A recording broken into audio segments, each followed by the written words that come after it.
Let's bring in our analyst now, Mr. Mike Cookey. He's a policy affairs analyst and a policy analyst as well. He joins us via the telephone now. Thank you, Mr. Cookey, for joining us at this time. Yeah, thank you, Mr. Frank, for having me. Yeah, I want to get your position on the fact that there is the government has decided to postpone the removal of subsidy again for another 18 months. What's your position on that? Let's get started from there. Okay, for me, it doesn't really get me so excited, okay, on the decision that the government took. For some of us, we know that there are political considerations that are released into this decision, okay. We all know that this is a political year. We are going into an election, or rather proceeding 2023. So every government in power will want to do everything possible to assuage the people and to get their vote. So it's just a postponement of the doomsday. Eventually, the subsidy will be removed. They only suspended it for 18 months.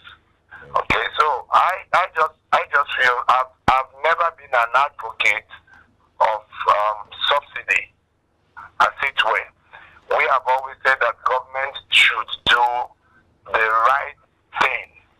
All right, a country that is spending as much as 16 billion naira daily subsidizing petroleum products, that money can be channeled into other areas of the economy, and this economy needs to take a flight. But if you look at, some of the indicators that we have at the moment, coupled with inflation, which has gone through the roof. The food inflation was around 17.37% in December. We should expect general inflation to be out in the next 2 weeks, as it were. If we look at the interest rate and the unemployment rate, these are clear indicators that we should be able to continue to maintain this subsidy. These are cogent reasons that the government is giving as well. What's your take on that? Are these reasons not cogent enough? Well, Frank, yes, for the fact that government has refused to do the right thing, okay, and put the right policies in place, they will still be subsidizing. But subsidy is not the right way to go, especially for an emerging economy like Nigeria. When you look at other countries around the world, our contemporaries that are oil producing nations, they also have refineries that are working. And why government is still subsidizing heavily is because they failed to fix up our refineries.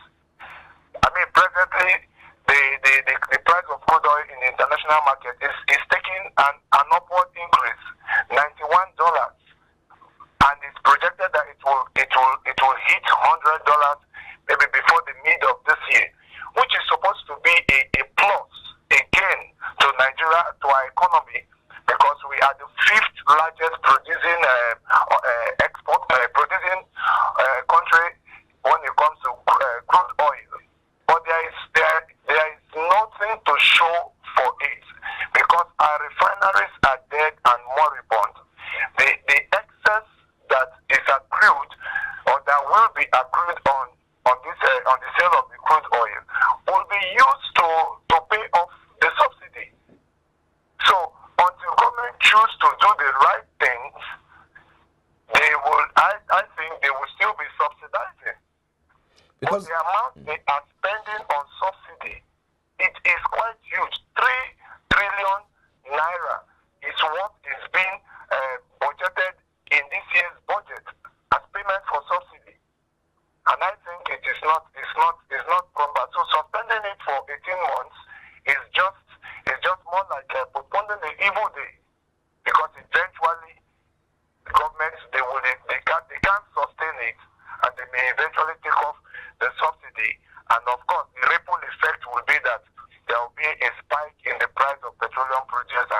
and all of its kind. Eventually to be removed. I mean, you talk about the fact that the government, of course, is yet to fix some of these refineries as well.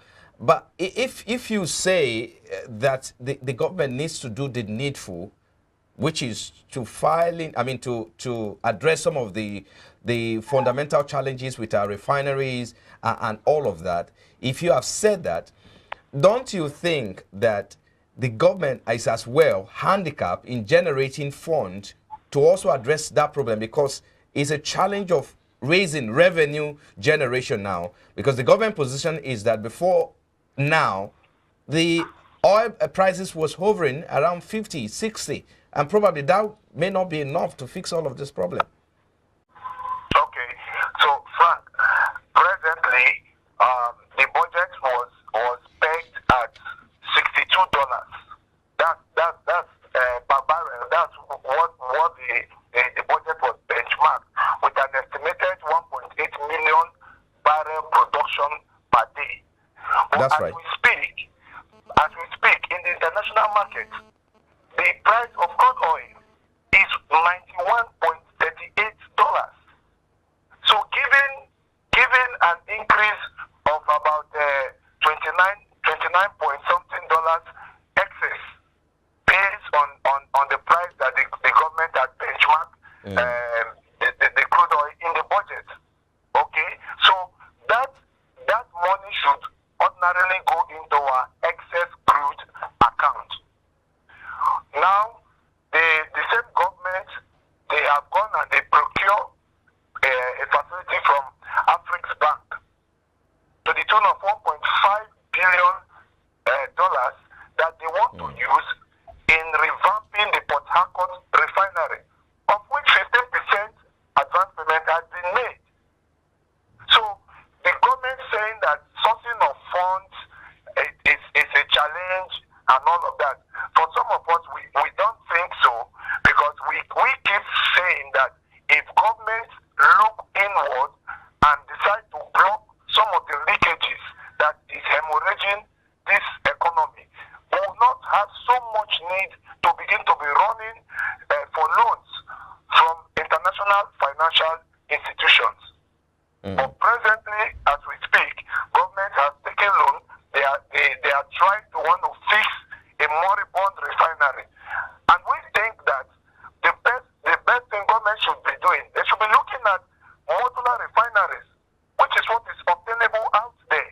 How much does it even cost to fix or build a refinery? Port Harcourt refinery that they are trying to resuscitate, it's about the oldest refinery, built in 1965. My brother, if you bought a vehicle since 1965 and you are trying to refurbish it, do you expect the same efficiency? So these are some of the things that we are saying. Government cannot keep, and they will continue to be at the receiving end until they find the will and courage to be able to do these things. So how much of a burden do you think postponing these doomsday, like you describe it, how much of a burden would this be for the next administration or for the next generation, if I may use that word? It's quite huge, and it's pretty unfortunate, because when this present government, before it came into it took over the reins of power, we knew what they said. They made boast that, subsidy is going to be a thing of the past and all of that. And presently, they are on the seat of power. Rather, we are seeing an astronomical increase or rise in these things. So, eventually, they are leaving a huge debt profile for the incoming government or the next generation. We are running a deficit budget as it were. So we keep saying that let government find the courage to be able to do the right thing. If only one state in the United States of America, Texas, functioning refineries, just a state. Then a country like Nigeria, that we are the fifth largest producers of crude oil, there's nothing we can. The entire total four refineries that we have, the production capacity is below 40%. By now, we expect that we should have been able to build, at least have new refineries come on stream. You are contracting a Technomont SPA company in Italy to come and revamp a Port Harcourt refinery. That amount that they have set aside for the turnaround maintenance of this refinery, I say, brother, if it is put together, we can be able to have a brand new refinery, because we have the product, and the prices of crude oil is going on the increase in the international market, which is supposed to be a plus to our economy if our refineries were actually working, or we have modular refineries that could be broken down. So it's a huge burden for an incoming administration and for the next generation. Let's dwell more on your position earlier. You made a point earlier that the subsidy will have to go. You're not in support of it. Yet, given the fact that the government has also stated its own position and the reason why they have to suspend it for another 18 months. I mean, the issue here is that the life and lifestyle will not be the same. In terms of household income will not be the same. Household expenditure will not be the same as we had last year, the previous year. It means that the prices of petrol will have to double. Now it's around between 62 and 65 naira.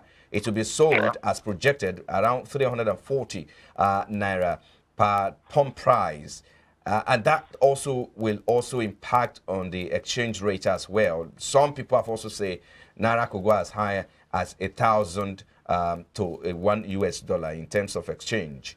Have you also factored in all of these indications or factors? Yes, of course. Like I said earlier on, it will be very wrong for government to have taken, implemented this decision of the removal of the subsidy. Yeah, eventually, like I use the word, it is like a postponement of the doomsday. Okay, the major oil marketers, they are still intervening. Of course, you remember that NLC had activated all these other organs, and they wanted to go for the mother of all strike if government had proceeded. Okay, so these are some of the reasons why government kind of they decide to put a stop and have discussions with some of these agencies to be able to take care of pushing the effects. But it is just a stopgap, because eventually this economy that we are running cannot sustain a continuous subsidy of petroleum products. The economy cannot be able to sustain it. Our debt profile is on the increase. So, something for government to be spending 16 billion naira on a daily basis, subsidizing petroleum produce, I mean, it can only suffice for the now. When you look around neighboring countries around us, for instance, in Chad, petroleum produce in Chad is going for as much as maybe 480 thereabouts, and other neighboring countries, then I think about 300 and so. So Nigeria is the only country within that we are still having to pay 165. So what that simply translates is that the moment there's a business out there, so tankers load petroleum produce rather than taking it to the desired locations or filling stations, they are heading to the border.